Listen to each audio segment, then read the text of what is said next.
Worf takes his prune juice extra large. We are introduced to a Vorta named Weyoun, and the Sisko tells the first that he's the first now. Look at me. Look at me. I'm the first now. Hey, everybody. Welcome to the Seventh Rule with Cirroc Lofton. Hello, hello. My name is Ryan T. Husk. Today we're doing a review of Deep Space Nine Season 4, To the Death, directed by Mr. LeVar Burton and written by our good friends, Mr. Ira Stephen Bear and Robert Hewitt Wolf. How are you today, Cirroc? I'm good. I'm doing good. How you doing? Good, thanks. You remember the part where Sisko was like, he's like, I'm the first now, or something like that? Because the Jem'Hadar was like, oh, yes, I am the first. He's like, look at me. I'm the first now. I don't know. I like that. That's fun. This is another Avery badass episode where he's just turned all the way up on his level of badass. And it's not going to go lower than 9 for the rest of the series. It's going to be. Oh, this is it. Yeah, it's not going to go any lower than 9. It's going to be at a 9, 10, or 11 throughout.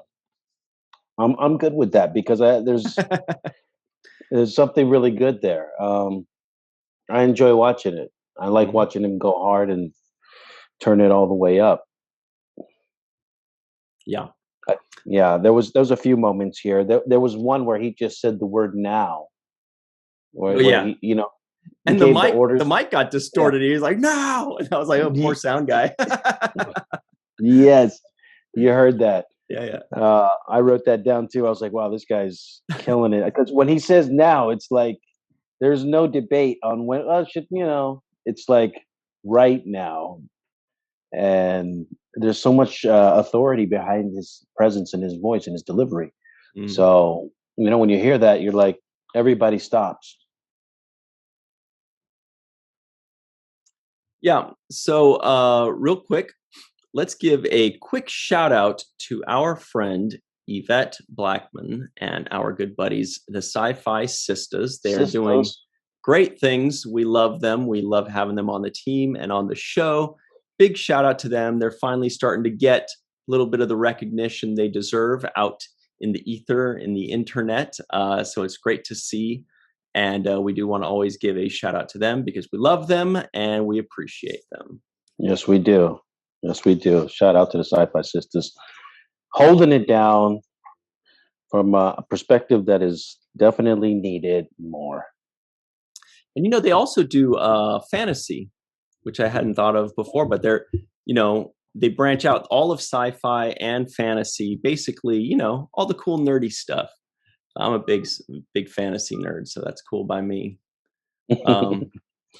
So I have a question for you. It just popped up in my head, but you mentioned in the opening here that this was the introduction of Jeffrey Combs's Vorta character. Yes, and it just feels like I've seen Jeffrey Combs so much that I almost felt like have I seen this character before as I was watching this episode, because I am so familiar with this character. It's actually, to me, I believe, his signature character, which he shined the hardest on, if I'm not mistaken. But you have more background on that. A lot of people like his character on Enterprise even more. He had a character, an Andorian named Shran, who had kind of a bigger role than on Deep Space Nine. Yeah, like he was more present, maybe more episodes. And I think at least half the people like that one the most. Personally, I think it's Weyoun, hands down. Like he could hang his hat. You could hang up a career on what he did as Weyoun, in my opinion. So it's definitely Weyoun, hands down. But yeah, he's done a bunch. He was also he also played Brunt, FCA, the Ferengi liquidator tax guy, on Deep Space Nine. So we've definitely seen him in a bunch of episodes already. Which I really loved him too, as the Ferengi IRS. He was awesome in that. Yeah. He just really delivers on all his performance. And what I think it's amazing about him is that he's able to really convey this high level of charm in any character that he plays. So even as the IRS guy, there was a level of charm there. There was a level of flair to the style and the performance that just made it so palpable, so scrumptious to watch. And he does the same thing with Weyoun. He just gives you this really charming, like, I'm so in control of everything. I kind of know what's going on more than anyone else. Um, Mm. this really kind of a, s- a symphony that he's kind of orchestrating. It's like the maestro orchestrating the symphony.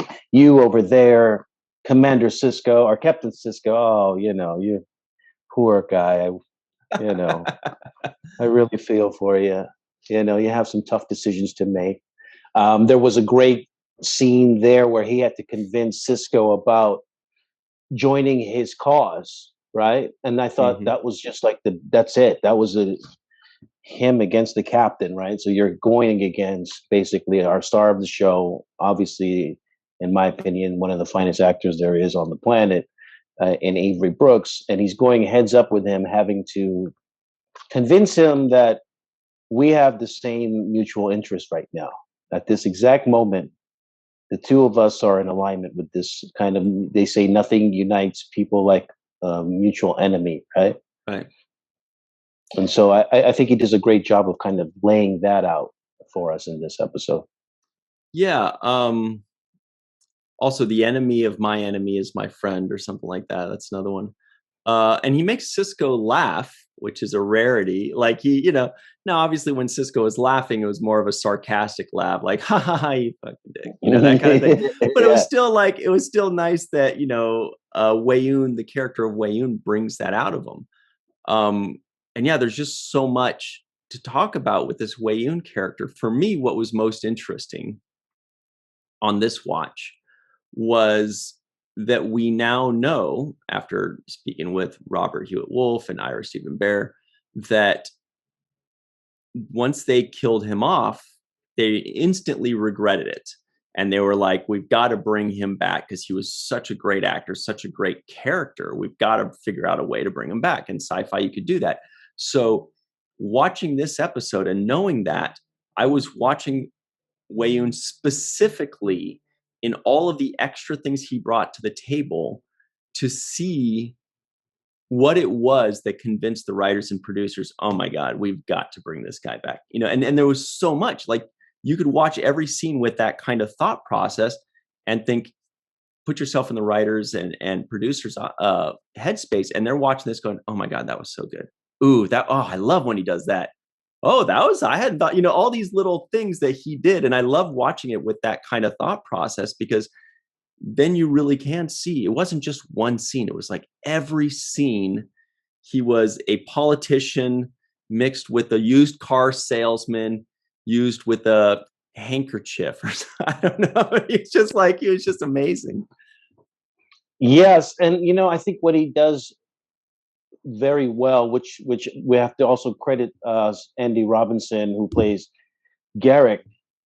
There's a way that they deliver their lines in this really convincing way, as if they're on your side. Like, I'm on your side, like, Yes. this benefits you. This is, I'm taking a risk by even helping you in this. What an honorable thing to do. Right. Yes. Yeah. So it's like they really disguise their own intentions very well by presenting it in a very truthful way too, which makes it convincing. If it was dishonest, then Sisko would easily be able to pick apart some kind of hustle or scheme. But he says, like, you have to do this, right? Because that's the only way. Yeah. And even though it's true, we know that there's all these kinds of intentions and other plots that are going on in the back of that character's head. But I do have to say that, yeah, watching this episode, thinking about what you talked about, knowing that the writers were going to bring him back, and I remember they played a clip of him getting shot by this Jem'Hadar at one of the conventions we were doing, and he he was like, "Oh, that was it. I thought I was done after that." Right? Uh, this is Jeffrey Combs speaking, but clearly his performance was so good, and I'm going to explain to me what I think the the element that he adds in this episode. Hmm. which makes him so pretty much pivotal in telling the Jem'Hadar Dominion War story. And that was in the scene during which he kind of explained that the founders did not have such a grasp on the Jem'Hadar as perceived, right? Right. I think he, Mhm. yeah, I forgot the name, the way he phrased it, but Yeah, he basically anyway, just said like that yeah, they don't have as much of a control over the Jem'Hadar as is right. generally known. Right. And to me, that makes him valuable as in the storytelling, because what he does is he becomes this kind of middle ground that is able to out outline Jem'Hadar's intentions, outline what the founders are doing, and kind of play this role of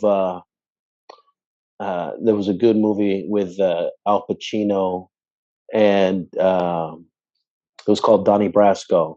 Mm, mhm. And in the movie Donnie Brasco, he's basically playing both sides, right? He's infiltrating the mafia, but he also works for the FBI, and so he's playing both sides, and that's what's interesting to watch in the movie, watching him trying to play both sides. And to me, that's what I kind of gather from Weyoun right away. I see him in his position of saying, well, I can play both sides and find my own advantage. It was great because he offered Sisko like basically kingship, right? Dude, totally. It's like, I will make you ruler of the entire Federation. He's like, no Yeah. lieutenants, no city Uh, council members, just nobody. you. Yeah. Yeah. You're a king. Nobody to answer. Nobody to answer to. You're the Mhm. boss. You're the man. And that I think that's what didn't that make Cisco laugh a little bit? I think that made Oh Cisco laugh. yeah. Yeah, I think he yeah. was like, he's like, oh, this guy's hilarious. He's trying to sell me on. Oh, that's what he said. He said, so I guess your scouting report on me isn't as good as you say it is. If you think I'm going to fall for that, He it's kind of says, what he. I actually had to write that quote down because it was a good one. He says, Yeah, I'd say your psychographic profile of me isn't as good as you think. And they both exactly. share a laugh. They're like, Exactly. They both do share a laugh. So yeah, I mean, just it's masterful. I wrote down in my notes the great Jeffrey Combs, because Mhm. that's he's on a great level, and I think he just shines so hard in this episode that you're like, and that's another thing about this episode. There is a lot of dialogue explaining what's happening, right? So I was also thinking about how Ira and Robert Wolf were, kind of trying to tell us this story, right? They had this story. They want the Jem'Hadar. They want to bring in an attack on DS9. Which, Mhm. by the way, I didn't think they spent enough time kind of mourning the 31 people that got killed. They're like, it was one line, it was half a line. They're like, oh, 31 dead. They're like, yeah. But where did they go? That's exactly. I was like, "What's going on They're here?" like, Because everybody important is here right now. So whatever. right, I didn't even hear like, all right, well, like, can we get an invite? Who are those people? It could have been anybody, right? Could have been Jake. Could have Could have been been Keiko, yeah. Keiko, right? Could have been anybody, right? So they're like, yeah, 31 people. All right, so get the Defiant ready. And are there any ion tracings that we can, so that I just It's thought it was funny. just not enough. 18 dead, 31 missing, 100 wounded. I was like, okay, that's a real Yeah. that's a At real least he attack. could have been like anybody important. And they would have been like, well, Quark. He's like, okay, so no. All right. Exactly. They could have played that one. They could have played that. But then I also thought, wow, that's a lot of casualty for stealing like some equipment, right? Mhm. Like they just basically stole some equipment that they can use for this gateway, if I'm not mistaken. Right. Well, I guess the Jem'Hadar are warriors more than they are thieves. So they're not the kind of people that are going to do like a covert mission and go, they're just going to like blow shit Right. up, take what they Right. want, be like, I'll be back here same time tomorrow to take your lunch money again. So don't Yeah. tell anybody. Yeah. They don't do the SEAL Team 6 like in the middle of the night stealth thing. They come in with like Rambo, blowing stuff up. But um, so I was thinking about how they were writing this. Okay, so we want an attack on DS9. Sisko looking out of the window and seeing, the ship kind of burning or whatever. I thought that was kind of poignant.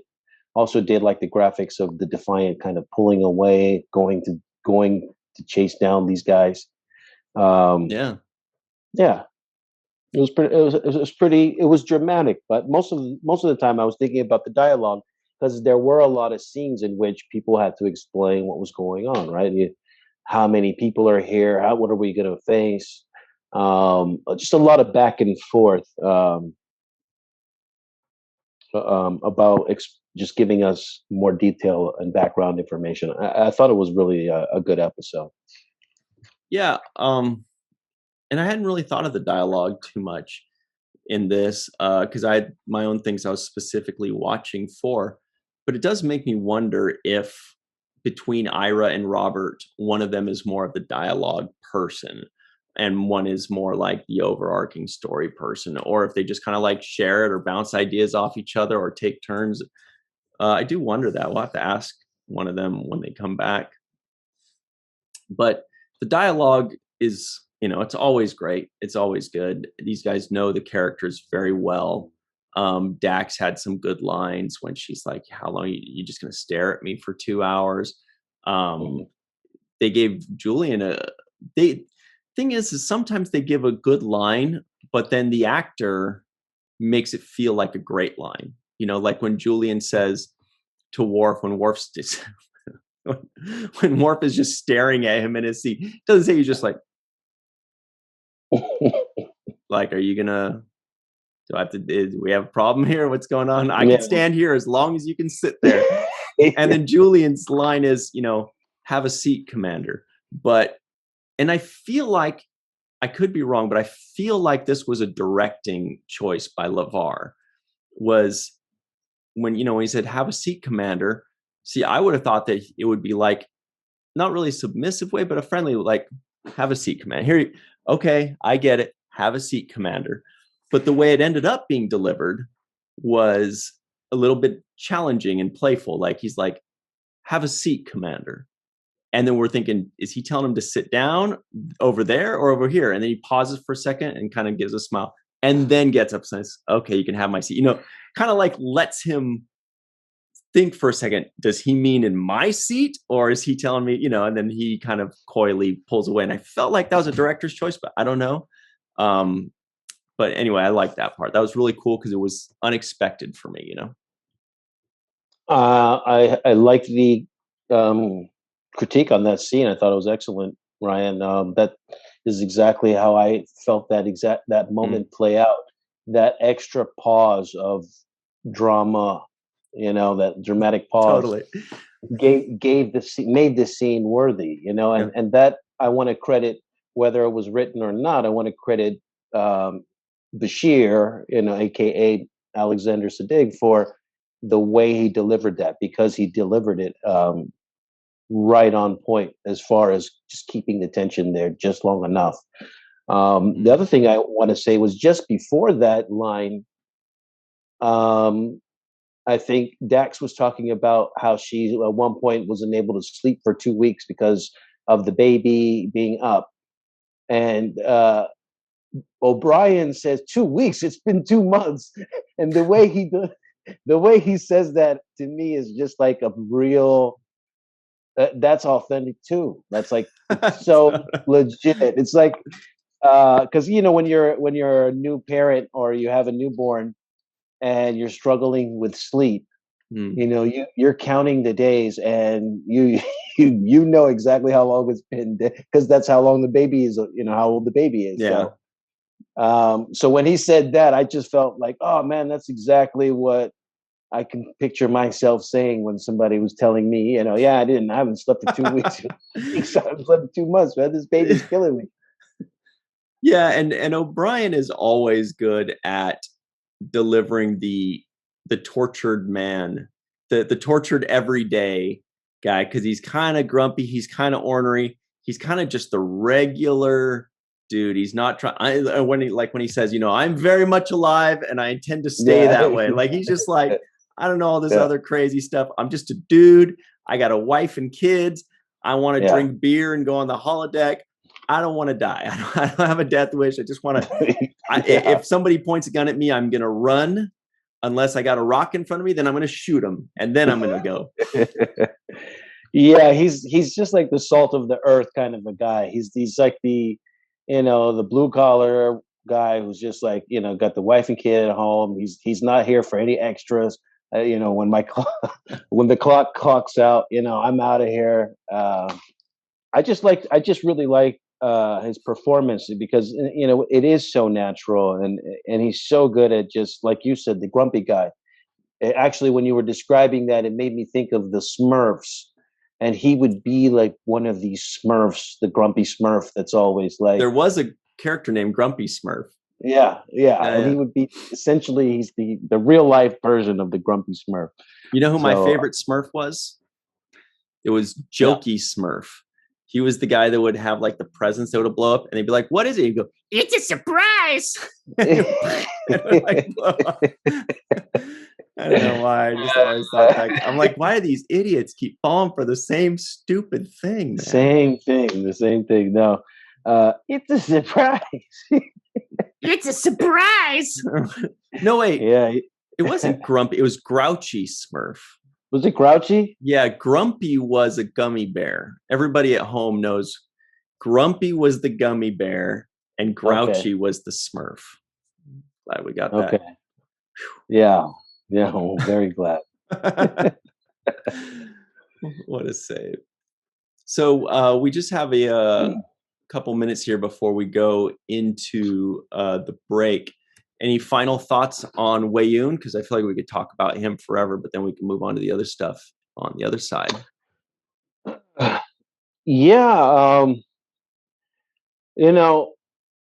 I found the line that I was talking about with Weyoun. It was he mentioned, he said the founders overstated the white, and just the concept of the white in general. I thought, first of all, I can't think of the white without think of like drugs in general, but a white kind of drug. White lines. Yeah.